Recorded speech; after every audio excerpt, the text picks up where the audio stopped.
When you write about a topic, like a planet, a historical figure, or a place, you often make statements that you need to support with specific details, like facts, examples, or quotations. So, to make you a better researcher and writer, today we're going to practice identifying supporting details in informational texts. Let's look at our first example. Imagine you're writing about the Voting Rights Act of 1965. This law made it illegal for states to use discriminatory voting practices against any citizens.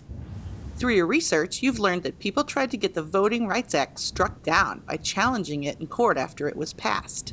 So you want to make the following statement in your paper.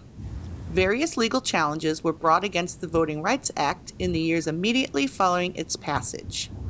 Now you look back at your sources to find evidence that supports that statement. Sure enough, you find this passage that you think might be helpful. Let's carefully read through it to find the evidence that best supports your statement. The Voting Rights Act of 1965 was a significant legal change in the relationship between the federal and state governments. It was immediately controversial. Between 1965 and 1969, the Supreme Court issued several key decisions upholding the constitutionality of the act. In 2013, the court struck down a key provision of the act involving federal oversight of voting rules in 9 states. Remember, we're looking for evidence that people tried to challenge the Voting Rights Act in the court, and that this happened in the years right after 1965. The first sentence in this text discusses how the relationship between different levels of government changed following the passage of the act. It doesn't mention any legal challenges, so we'll need to keep reading. The second sentence states that the act was immediately controversial, but doesn't say any legal challenges were brought against it.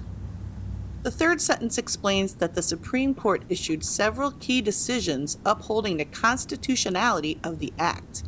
It also says that these rulings occurred between 1965 and 1969. This means the Supreme Court decided that the Voting Rights Act was constitutional. The court wouldn't have needed to issue such decisions if people hadn't tried to challenge the act. So this sentence seems to provide evidence that supports your statement that various legal challenges were brought against the Voting Rights Act in the years following its passage. Let's continue reading, though, to be sure. The last sentence says that in 2013, the Supreme Court struck down a key provision involving the oversight of voting rules in 9 states. This sentence includes a reference to a legal challenge, but upon closer reading, we see that this event took place in 2013, which is decades after the Voting Rights Act was passed. So the third sentence provides the best evidence to support your statement that various legal challenges were brought against the Voting Rights Act in the years following its passage. Nice work. Now imagine that you're writing a report about small birds called goldfinches. Through your research, you've decided to state that summer is the best time for goldfinches to build nests. You've gone back into one of your sources and you found a passage that appears to support your statement. So now let's look more closely at the passage to find the specific evidence you need. The first nest builders in spring suffer the most casualties. A large portion of the nests of April and May are destroyed. Their enemies have been many months without eggs, and their appetites are keen for them. It is a time, too, when other food is scarce for crows and squirrels. But the goldfinches' nests of June, July, and August are seldom disturbed.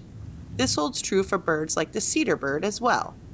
All right, now that we've got the gist of the text, that the survival of a nest can depend on the time of year it's built, let's go back through and find the piece of evidence that supports the statement that summer is the best time for goldfinches to build a nest. The first sentence describes the perils of building a nest in spring, and the second and third sentences go on to explain why nests built during this time rarely survive. While these sentences suggest that spring is a bad time for nest building, they don't suggest that summer is a better time for goldfinches to build a nest. Let's keep reading. The fourth sentence states that the goldfinches' nests of June, July, and August are seldom disturbed. June, July, and August are summer months, and a nest that's rarely disturbed is definitely a nest I'd want to live in if I were a goldfinch. So this sentence seems to support your statement that summer is the best time for nest building. But let's check the last sentence just to be sure. The last sentence says that this nest building strategy works for the cedar bird as well, but it doesn't provide any supporting evidence about goldfinches. So the fourth sentence is indeed the best evidence to support your statement that summer is the best time for goldfinches to build a nest. Amazing work identifying those supporting details. Now you're ready to hit those informational texts and identify all the supporting details you need. You've got this.